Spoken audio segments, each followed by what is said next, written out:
Buy, hold, risk it, sell on my lonesome today, and I've been getting a lot of questions around, okay, we don't have Hynes, or I've traded out Cleary. How do I get one of them in my side? I need a plan to get there. So I'm going to answer that one first, and then we're going to go through all of the potential buy holds and obviously the sells. Some are very obvious, some aren't so much. So we'll get into that very, very shortly. So when we're looking at a Cleary or a Hynes, we know that their price isn't going to change. If you're going to go for a Nico next week, right, then he's at 938. If you're going to go for Cleary in round 7, then he's at 940. At this stage, if you don't have either, I think one is the only answer. There is also the answer of going with neither, right? So let's just say in the half position, you have a Fogarty right now, and if you wanted to go for a Dylan Brown, you potentially have some other cover in your side as well. Then Dylan Brown and Fogs both play in round 13, and they're guys that you can cover and use, as cover for no origin, which is going to be cool for Fogarty, no origin for Dylan Brown. They can work for you really well throughout their entire period. The main issue that we fall into here is the fact that we don't have a clear top tier. When I say top tier, I'm talking 70 plus captaincy option in a Cleary or a Hynes if you went for that down that route. Obviously, if you went for an Isaiah Yeo in the next few weeks, they're still almost the same price as Cleary or Hynes. So I think that it's best to just go for one of the top tier halves. And if that was the case and you want to do that, then you have to work out a little bit of a plan. And it's hard to obviously have a clear set in stone plan because you know week to week how many injuries, suspensions, and all the like we have, and guys that become trade outs very, very quickly. Hosking wasn't someone that people were looking to trade out and too soon anyway, given he if he was going to play 80 minutes in an edge, he could score 50 odd and do really well. So with his head knock, people are now rushing to sell him because of his higher break even and him not playing this week, and you may need to try and field a 17 this week. So what you need to do, guys, is be a little bit fluid, obviously be able to change your plans at a drop of a hat. And firstly, what you need to be doing to set up a general plan is to look at guys you will potentially be trading out in the near to longer term future. So an interesting guy to just note out in my team right here, because this is a situation I'm in, not owning Hynes or Cleary, is that we have Cam Murray. So he has a buy in round 7, and then he's going to be a clear trade out in round 13. So he's someone that in round 7 or potentially even next week, you could use him to be able to trade to a Nico Hynes next week, or potentially a Nathan Cleary in round 7 when he has the buy. What makes me reluctant on that one is the fact that he's averaging above where we bought him at and where he's priced at right now. He's he's just hitting that target, which is great. And there's not many other people in my team, in your teams, that are absolutely crushing it and doing great things. Like a lot of the wing fullbacks or centers are scoring underneath their average right now. If you're looking at a Morgan Smithies, a Joey Lussick, a lot of guys are really underperforming from what they're priced at or what they're you're hoping for them. So in that scenario, it's very hard to sell someone who's doing really well in a Murray, right? So if you weren't going to do that and round 13 was the time to sell Cam Murray, then we have to use other avenues to make those trades. So go through your team right now whilst you're watching this video, if you can get on your phone or watch it, sort it out after, but learn it first, is to go through your team and work out who are these guys that you could potentially be trading out. So at this stage, it's probably not going to be a Harry Grant because he's already dropped a bit in cash and a lot of people are looking to buy him over the next few weeks. So I think Harry up to a Cleary or Hynes is probably a negative trade, a small positive, but not worth it. Terrell May is not someone you're going to be trading out. Plain as day. He's a 55 guy at the moment. Cam Murray, if you're saying no to him, then that's fine. Jamin Salmon is definitely someone over the next few weeks that you could use as a potential trade out. If you have a lot of dogs, if you've got 4 in this scenario, if you're trying to get Josh Curran this week, who we'll speak about in a sec, then he's potentially one of those guys that you could look as a trade down target or potentially on the upside as well. But what we do need is actually a cash cow or two over the next few weeks that could really help us out, because I do think it's going to be very, very difficult to be able to go up to a Cleary or a Hynes without the potential for trading down to a cash cow. And what I mean by that is if you've got Salmon down to like a 250, 260k guy, there's no one available at the moment to be able to do that. So it does make it hard to make that trade to then have the upgrade on the other side. I have 156k in the bank, and if you can get somewhere near the 300k, that's going to be really helpful in that one. But I have Morgan Smithies, who I'm willing to trade out either this week or over the next few weeks, right? And he's at 563. If I had 300 in the bank, that is still only getting me to, let's just say he drops a little bit this week to 550. If I trade him next week to try and get Hynes, that only gets me to 850k. So that's still 90 short, and we have to get that 90 in another way. So in that scenario, you're going to have to be trading. You're going to have to need a couple hundred in the bank, and you're going to need 2 guys in that mid-tier. If you have 2 guys at 550, that's 1.1 million, right? So you've still only, that's 160 that you have left over to get that secondary trade, which is not going to work. You then have to have, as I said, at least 100k gets you to 260, 200k gets you to 360, 300k in the bank gets you to a 460 player. And that's a little bit more realistic when you've got guys like the great Jacob Host, the Jaden Campbells, these types of guys that you could potentially trade into your side. So it is fairly difficult, but on the, for the most part, you're going to have to get closer to a top tier gun out of your side. If you have a 700k, 750k guy that goes down injured over the next few weeks, then that's a very easy ticket to get up to a Cleary or Hynes. So anyway, we continue going through your side and working out who's a potential trade out. So Smithies is that for me. Kaipi's Paul, no, we're going to make plenty of money off him. Fogs is a no. I want him over the bye period because he doesn't play Origin. Same to that with Kai. Hutchison is definitely someone we could use over the next few weeks if we need to. If we can get him somewhere near the 500k mark, then that'll be great for us.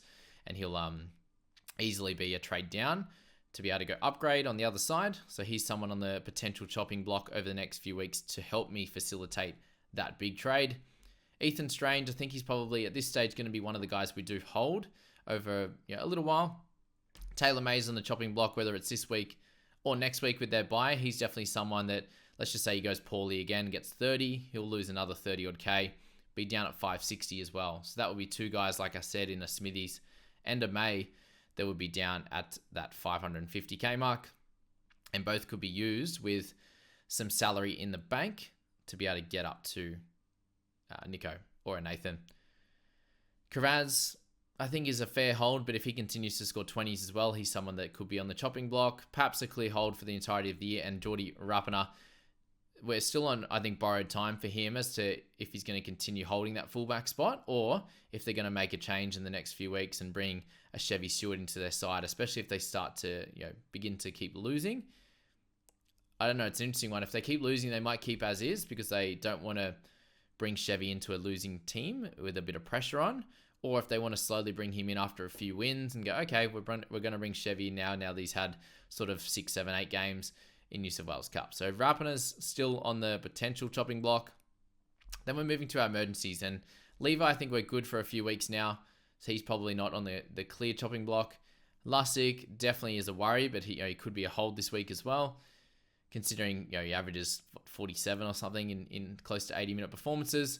Cotter's a hold over the next period, but he's also someone that, as we're getting closer to Origin, he could be a guy at 650k or whatever he's going to be over the next few weeks. If he keeps averaging 40s, then he could be someone that you could get that extra sort of 20 points from by, and that extra cash, that 300k that you're going to go from Cotter up to a Cleary or Hynes. That could be worth it on a week-to-week basis because you're getting an extra 15 to 25 points.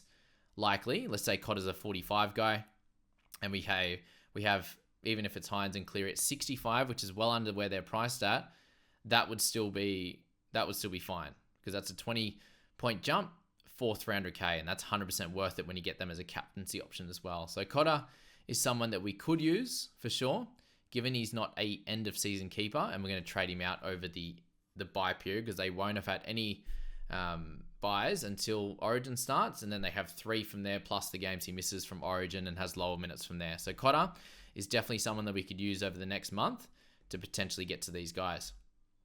Benchabojevic, again, someone on the chopping block as well. Hughes is on the chopping block, but we'll see what happens this week.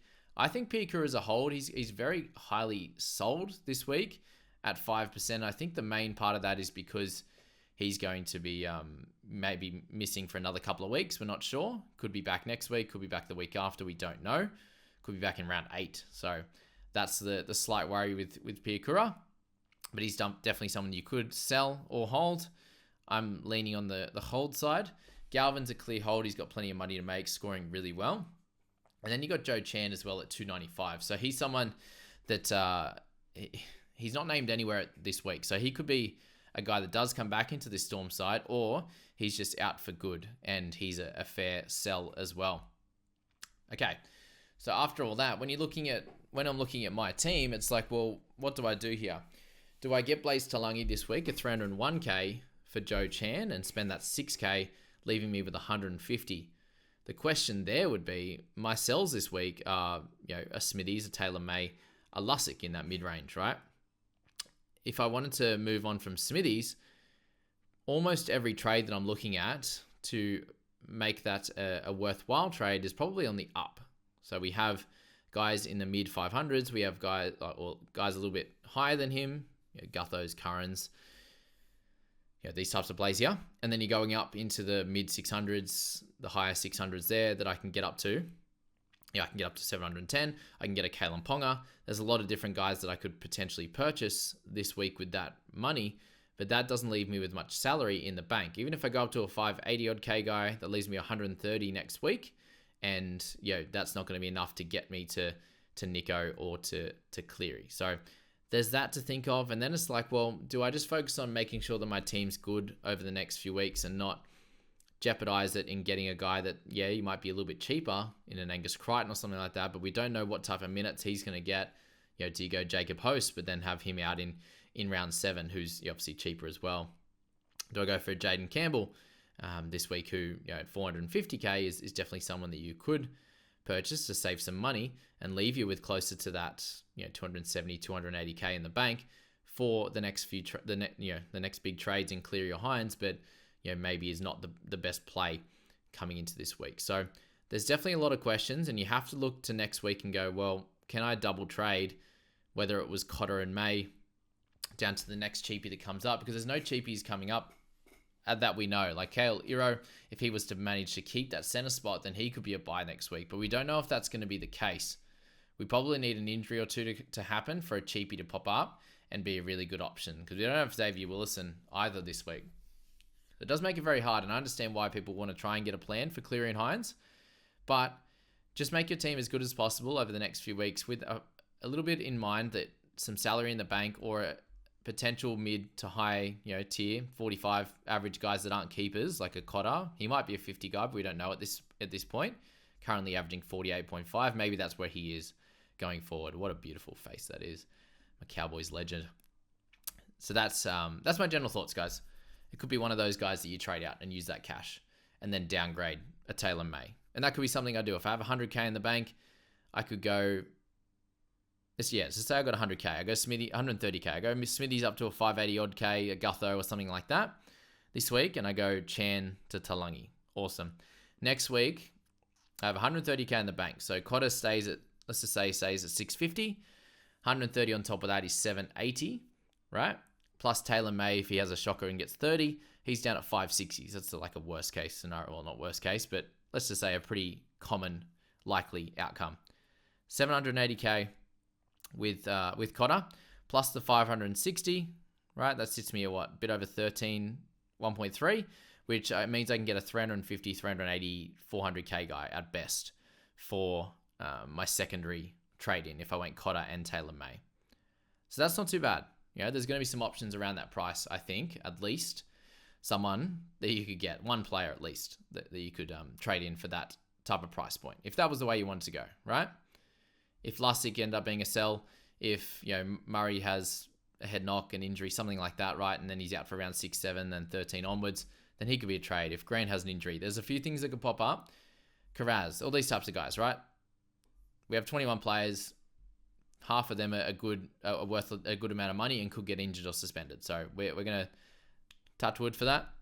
But that's just a general plan I wanted to give you guys heading into this week. The Hynes, the Cleary, potential trade-in plan there, because that's something I've got to look at in my team over the next few weeks. Because I have Fogarty who's doing really well, hit a 63 last week.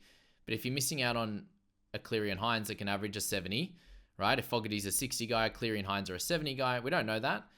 It might not work out that way, and maybe going for Dylan Brown or something like that is the better play, because you don't have to focus on trading out a Cleary or Hynes over Origin, We just don't know because Cleary and Hynes could average 80 over the next few weeks, and Dylan Brown goes back to a 50. And it's like, well, if your captain's averaging 56 or 58 or a 60 or something like that, if you've got Carrigan or Fogarty or whatever it is, and Cleary and Hynes go at the 80, then you're pretty cooked, right? It hurts you a lot. If they average 65 or 68, and your captain's averaging 60, or Brown comes in and makes a good amount of money, or Gutho, these trades that you trade in, these guys that you trade in, they end up making a good amount of money, then you probably come out on top. So there's two strategies to go for it, and I think that what happens week to week is going to dictate what you can actually do, right? If you can't get to those guys without jeopardizing your team, then it's probably not worth doing. So thanks for that. I hope that one helped you guys. And let's get into some potential trade-ins this week. Kaipi's Paul at 585. He's the big one on the list. Obviously, a 40, a 61, and a 53. They're the three games that we can look at now. Tackle numbers have been up over the last two, which is good. 28 against the Cowboys there. Bit of a stop-start errors type of game. Last two have been a little bit better. He's picked up 4 tackle breaks, and it was a bit of an odd one. I don't think they're using him right. So if he can average 50 there with an offload or two a game, in this one here, he only had he had 3 missed tackles where he's negatives in the game, and he still picked up. So -6, and he still got 53. You can make that another 4th tackle and a missed tackle, and I do think a 50 average is very safe for him. That's 8 points of value from where he's priced at. Wild that 585 is 42 at the moment. Just shows that the whole game, obviously the scoring's really low at this stage, and I think a 680k price is a 50 average at the moment. So 100k to make at that. In that case, I think he's a terrific buy for this week. Nat Butcher, someone I'm contemplating at 682k. He's a very interesting one at that. You get the dual mid and edge. You get him at 682. He's priced at 49, which is wild given the he's averaging 47. I think that might be anyway. We'll roll with it. But 34 in the first one, 45, 41, and a 67. So you're looking at that 45. That was in 58 minutes. So that's a bit more likely of what he does on a week-to-week basis, is if you extrapolate that out, he's a 50-odd guy. And that's what you want to look at with him. It's minutes over 70 and him in the second row position. When he does that, it's over a few years. It's all the way dated back to 2018. It's a 53.2 average. And last year, in 2023, I think it was a 54.9. So if you're getting him at priced at 49, it's potentially close to 6 points of value for a guy that's dual position. He's pretty well locked in for 80 minutes, you'd say. He plays round 13. He plays round, misses 14, but plays 16, 17 in that one. And look, he's probably a hold all the way through until 19, and then he has a buy 19 and 23. So it's likely a sell there. He's a play for, He's a 15-round play. Let's say that with him, with Nat there, or close to it. Yeah, 15 rounds or 14 there. And you have a little bit of value on him. He's fairly reliable. The big thing with Nat is that he can go nuts, right? And get you like a high 50s, a 60-odd, and 82 in round 9 here. 64, a 72 with big tackle numbers. Meters gained a little bit low, to be fair, on a few of those. But that's in 2023. Let's include all of them to include this game on the weekend. Like he got, in round 3, he got 80 minutes, 41 points there, included 4 missed tackles and 33 makes, and then the next week he gets 65 tackles and 65 makes and 3 misses. There's games there he gets 34 tackles, can still score right in that sometimes. There are the 53. The next game he gets over 50 tackles and gets it right up into the 50s and 60s. Next game goes to a 41, right? So he's a bit all over the shop, but overall it ends up going to be a 55 average. And I expect in this type of team where there's potentially a couple extra chances for attacking stats and a decent run over the next few weeks with potential for that attack. You don't have a buy to worry about until round 14. He's a really terrific buy this week for me. I'm looking at him for sure. Josh Curran, I think if you don't have a tremendous amount of Dogs players, he's the next guy on the list that you want to be looking at. And 100k cheaper than that of Nat Butcher with the same dual position. I think he's a terrific buy as well. You get him for round 13 and round 14 with a buy in 15, right? You get him for 16 and 17 as well. So with their buy coming up in 4 weeks, if you're looking to trade out a few of your Dogs players, and I think Curran is a good purchase this week, we see him, if he is able to get the really big minutes at second row, then we know that he's a really good purchase here. anything over 70 minutes, and it's 77-minute average for 54 points. If you get that back to obviously last year in 2023, it's a 56, and then in 2022, it's a 44, which isn't as nice, and that does include 3 tries in there. So yeah, things weren't as good for him in 22. So it can obviously have some negatives, but at least a minimum you're going to make some money. 2021, what are we looking at here? 59. So for the most part, he's pretty good across the board. He has some try assists and tries in that round in that 2021, whereas in 2022 it was 3 tries in that 6 game sample. Just very low on the tackle numbers, and the run meters at 67.5. It's not what we see from Curran. 96 in 2023, and in 2024, in his time just in general, hasn't played over 70 minutes, he's making runs for 113 meters a game. So 40 and 41 is a little bit of a worry, but if he gets the bigger minutes, we know what he can do. So he's a really good buy. Doesn't come without any worries either. Like everyone else, they all have something to stress about. I'm starting this video off with, and podcast off with edges at the moment, because it's something that I'm potentially looking at. I know it's a position that many people are a little bit light on, especially with Hosking now going down. Katoa. So we look at his these scores to start the year, right? We got 53, 44, and then 52. And that 44 was him going off with a head knock, and then was good to keep playing. So he's averaging just over 100 meters a game.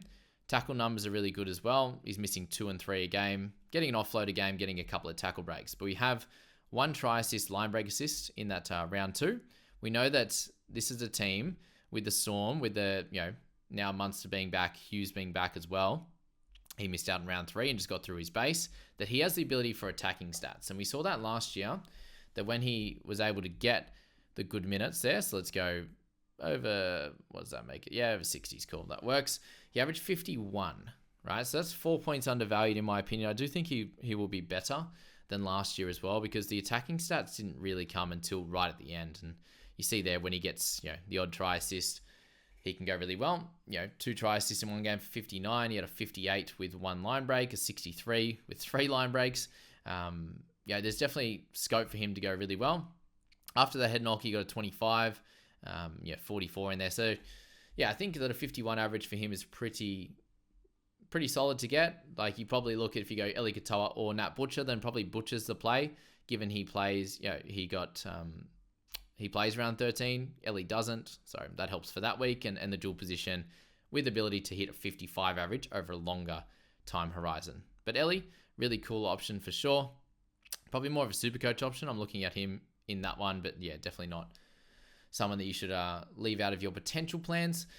Sitili Tupanua, 416. He's the sell this week. Coming off the bench, I don't think you can hold him anymore. My head-to-head side, if I make 2 trades this week of guys that with red dots, I have 17. If I decide to sell Sitili, I'm playing with 16 again. It's so gross what's happening. And I know that some people are potentially in that situation as well. Joe Chan not making the side this week, or any side, means there's potential for him to come back. But from what Belly said, it does seem like Blaw's the guy that he's going to get some minutes going forward. And if he comes out and plays well, Chan probably doesn't keep his spot. You can sell this week.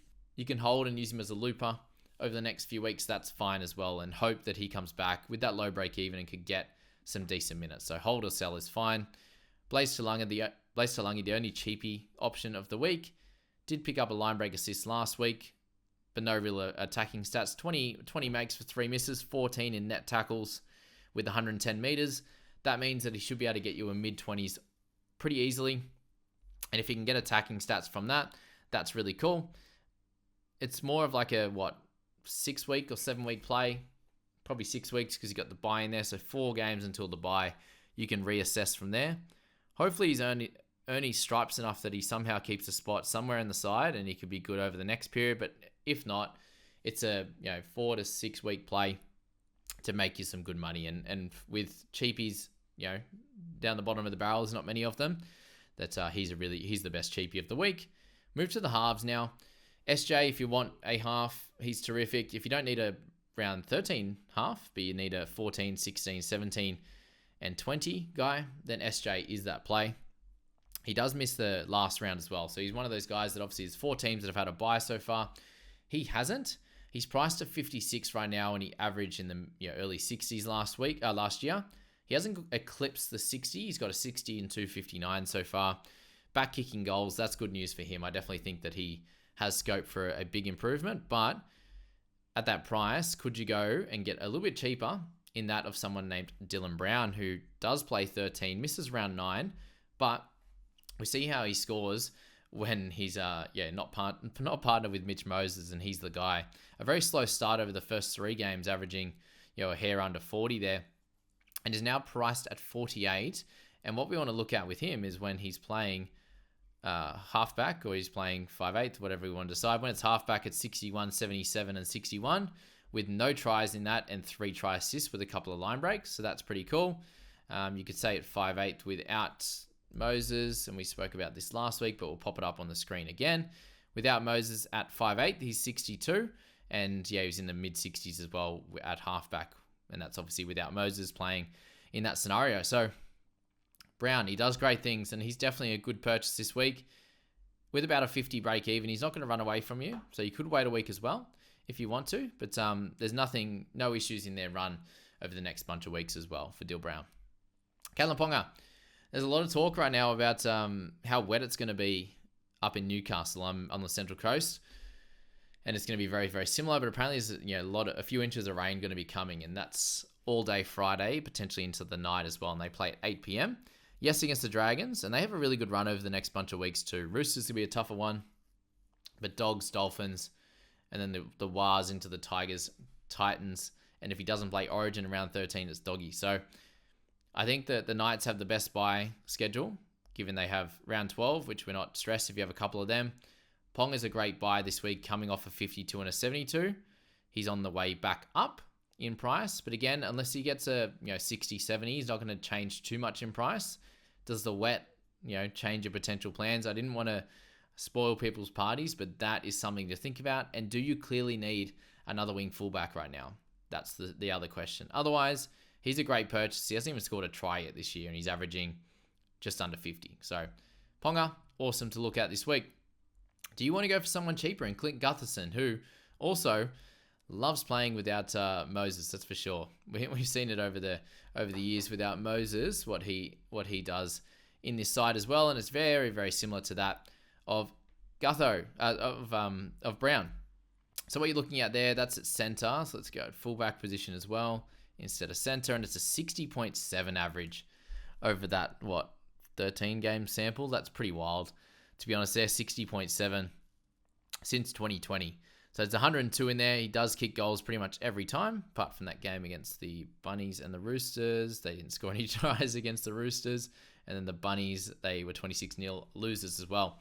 And in those 2 games, he scored 45 and 61 in a team that went to 0. So he kicks a little bit more in general play, obviously more last game than he has in any other game, except for that Cowboys one where he got 111 for 102 points.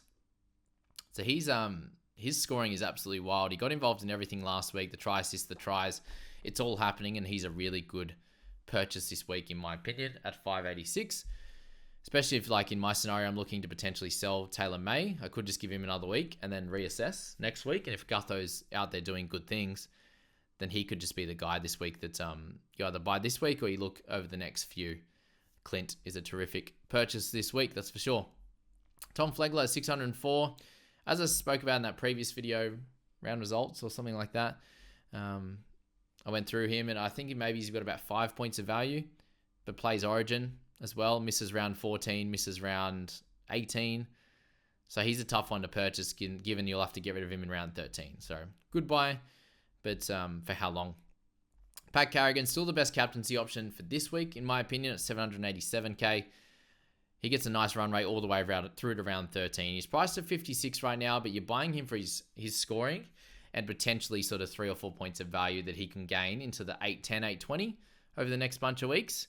With his scoring without Haas is very impressive. So have a look at that right now. Without Haas, it's a 62, which is exactly what he's scoring in 74 minutes. I expect that going forward. So if he does it for the next 3 weeks, it's probably 2 to 3 points of value you get out of him, but you're holding him to 13 anyway. So Carrigan, awesome buy. Moses Suli, 38 break even. I think you can hold this week. It's up against the Knights into the Tigers. surely he's due for a try. And that's been the main issue over the last few years. He just can't score tries, and they don't put him in good positions to do so. So coming off 33, 29, 34, 22, expect him back in the 30s and not really losing any cash. So Suli will be fine. Penisini, obviously a higher break even this week. He started really well with 40 and 49 into a 30 and 24, sadly. Without Moses, he doesn't score as well also, so he's an interesting one. Obviously without him, Mitchell, he's a 31 average there, which is a little bit more sad. It isn't a heap of games there, but he's also only got 2 line breaks, 1 try, and 2 line break assists in that time, which is 4, 8, 9 games there. So a decent enough sample, but with Canberra, Cowboys, Dolphins the next 3 weeks, I do think there's potential for him to get some tries and get back to some good scoring. I just think there's more worries in your team this week. Let's go to my 3 players in Lussick, in Smithies, and also Taylor May. Lussick. What my good friend told me, Ewan, was that you look at him in the hooking position, when he gets even over 60 minutes, right, it's a 47 average for him, and that's expected this week. It's 75 minutes in that average there. He's priced at 38, and he has a break even of 44. So if he hits a 47 this week and gets back to his average, he stops losing money. He can potentially make some money if he can get back to a 45 average, which is what we expect in the numbers. Those numbers is from 12 games, so it's a decent amount. The over 70-minute games, he's a 50 guy, which is what we expect this week, is him to get 80 minutes. So those two are absolute shot in the dark. Those 2 scores there is pretty wild. What you got there, 28 and 24, the only 2 times when he's got these minutes in the NRL that he's gone under 30 points. So there's definitely scope for him to bounce back. If we hold him, if we get through that bye in round 9, he plays 13, 14 as well, and then potentially is a sell in round 16. Covers Harry Grant. It might be one I could try and hold on to. I do have Levi as well, but we'll see how long Levi lasts in the side when I've got a lot of Raiders at this point. So Lussick potentially a hold because he has those stats in his bank. With Smithies, we don't expect him to go well into the 60s minutes these days. This bench this week may potentially lead that way because I don't have Hosking, but going forward, he has the slightly higher break even at 44. He very much has a low ability to get attacking stats and has upside, closer to the 50 mark, but he's priced at 40 already. How much more money can he make? Or is he going to be a 40 guy or a 35 guy? And with these minutes in the mid 50s to 60s, the last few weeks have shown that he is a 33, 34 guy. Maybe I think he's a 38, 39, but he's priced at 40. No real upside. Low chance of playing 80 minutes. It could happen this week, but I do think going forward, low chance of playing 80 minutes with Whitehead and Hosking coming back. Smithy's a little bit more of a sell this week than probably Lussick, which is wild. 40k more expensive. You can use that cash more. The dual position is helpful, but that's where maybe you are trading in an edge or a mid this week. So something to note with him there in that situation. Taylor May, we know that he has boom upside, right? Over his career, he's a 43 average guy. He's priced at 42. So if he was managed just to go back to his average, then he's going to hold price eventually. He'll lose a little bit this week. He'll come back up to earth if he can score a couple of 43s or 42s, right? Dual position, has the bye next week. I think we can wait one more week, see how he goes against Garrick. Richie Kenner got a few tries against him in the first game. They've scored a couple down that left-hand touchline with a couple of wingers scoring tries. I believe a centre scored a try a couple of weeks ago against Garrick in that one. And he could definitely have that boom game. We saw him score 60 in the World Club Challenge. We saw him score 66 in round 1. He's had 3 low scores. 28, 29, 34 is not crazy. But if he gets any attacking stats over the next few weeks and gets some run meters back, which is wild because he's had, the last 2 weeks are his lowest 2 meters gain. So I've had a couple of these guys in May in Lussick that are just going well below what they normally average in certain categories. And, yes, he was on the wing, but didn't go many games in 2022 without tries. So he hasn't got one at all this season, which is wild. So he's definitely one you can hold as well. Has a higher break even though, so I wouldn't push you away from it, but he has the upside that Smithies doesn't, right? And could go a 60 odd, and then I'm very annoying, and maybe he becomes a hold over the next few weeks. We don't know. Piakura, I think, is a hold this week, guys. You could sell him. There are a lot of people doing it. I understand why. But if he comes back over the next 2 weeks, I do think that he's a guy that many people will want to have in their team against maybe the Dolphins next week, Raiders, Tigers in there. He misses 13 and 16, which is frustrating. So I do understand if you are selling him now, I don't think you're buying him back before round 13.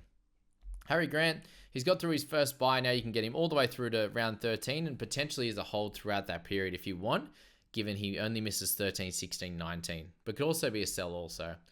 If you own him right now, you're happy as Larry that you've got through that bye unscathed, most likely, and now you can get some good scores out of him. He's due for a big one. We know he can get into the 70s very easily with tries assists, and offloads and tackle breaks. He doesn't have one offload yet, which you see games with 1, 2, 3, 4, even last year. And tackle break numbers are pretty normal for him, 2s and 3s. Tackles are solid. Last week he had big tackle numbers. And some games we see him with big tackle numbers, but also tries, and he gets to the 70. So he's a solid buy if you don't have him yet. Ewan Aitken, he's the risky play here at 578k, dual edge and center. If he manages to keep this spot over Connolly Lemuelu, then he's a great buy. I think he can average 50. He averages over 50 on the edge, but you can get him in the center position. So that would be cool. He's got 100, close to 100k to make if that's the case. But if Lemuelu comes back, then Aitken is in the bin. So a risky play that could pay off. Eisenhuth at 549. He's priced at 39 now, so we've missed out 120k in gains. So people are asking me about him, but still, 46 minutes off the interchange. He could go and get a 35 or 38 and not really be worth it as a trade-in. So not for me. Aaron Clark at 451. He's been named to start at lock this week. Keenan Palacia is still out. So my worry with him is that he's been given 27 minutes, 33 minutes, and 30. If he gets 50, we know he's a gun, right? That's the case each and every day of the week. If he's playing lock and gets 53 minutes, he's a 50 guy, which is awesome. But does that change week to week, right? Do we get him for the next 4 weeks playing that 50 minutes? I'm not sure, right? Because there's lots of games there where he doesn't get those minutes, unfortunately. And we've seen here in 2024 with him playing off the interchange that he can only get 30 minutes so far. His PPM's incredible. Can he get to 45? Can he get to 50 minutes? Do they change him out of the starting side straight away? Does he move back to the bench on game day? There's so many question marks with him. He could be the answer to a few people's problems to get a little bit of cash in your bank for next week. But there's also a worry that he keeps 40 minutes or something like that. And look, 40 minutes would be great for sure. He's a scary one for me, but definitely someone that I wouldn't push you clearly away from, but is a scary one for sure. Jacob Host at 395. When he gets good minutes, he averages really high. I think it's a 44 that he can average there on the edge when he gets over 42 when he gets over 70 minutes in the second row position. So that's pretty cool. You see a lot of consistency in there. You see, the odd shocker, I think, when he plays under that, but they don't really have anyone else to cover him. And the last 2 weeks, he's had 80 minutes with Jairo being out. Has a buy in round 7 and 13. Not super ideal, but, priced at 28. If he can get a 40 average, he's got 12 points of value to make over the next month or, 6 weeks. And with a buy in there, it's a little bit annoying. If you don't have Murray, I think you could go for him, and, it wouldn't be the worst shout in the world. That's for sure. And has the 15 or so break even, which is cool. Last two to go through here, guys. Angus Crichton at 437k, priced at the 31. We know that he has tremendous scores when he plays big minutes on the edge. Coming off a 15 and a 13 in 25 and 26 minutes. The PPM, not terrific to kick things off, but we know that can be better. A 0.55 PPM, likely to get like 55 minutes. So for me, he's probably a guy that's going to be scoring somewhere at his price point, unless he scores tries this week. Does come up against likely to be Josh Curran, unless he gets moved on. I think you can wait a week with Crichton and assess next week if he's going to be the guy that gets 55 or 60 minutes, like what he was doing with Tupanua. And do you want to be playing merry-go-round with those edges that are that type of player, rather than like a Nat Butcher, who's a little bit more of a higher opportunity to score really well and play 80 minutes with the duel? So that's helpful. And the last one, guys, I'm going to stick with is Jaden Campbell at 453, priced at 32 with a slightly higher break even now after getting 27. They have a run that's not too bad. Obviously, Cowboys, Canberra, Manly, could be worse, could be better. But really the thing is, if Titans can play a little bit better, Campbell's a good purchase. If they don't, I think he's going to be like a 35 guy for now, because we haven't seen the Titans this bad. Like, we say that Campbell's been, like this, been a good player in a poor team, but it's when they're close to teams, so they're winning games or they're close to it, they're at least scoring some good points when he's getting some solid scores there, 38s, 39s, 74 there against the Dolphins. They were able to just lose that game, but close games there for the 46. They're at least in games, which at the moment they're not, and they could get blown off the park this week. Campbell could do well, but they could get blown off the park, and that's the worry with him. So, tread carefully there, but Gutho's probably the guy, surprisingly, in that position. So that's the buy, hold, risk, and sell, guys, for this week. I hope that really helped you with your thoughts around Hynes and Cleary and who to potentially buy, hold, and sell for the week. Thanks, guys.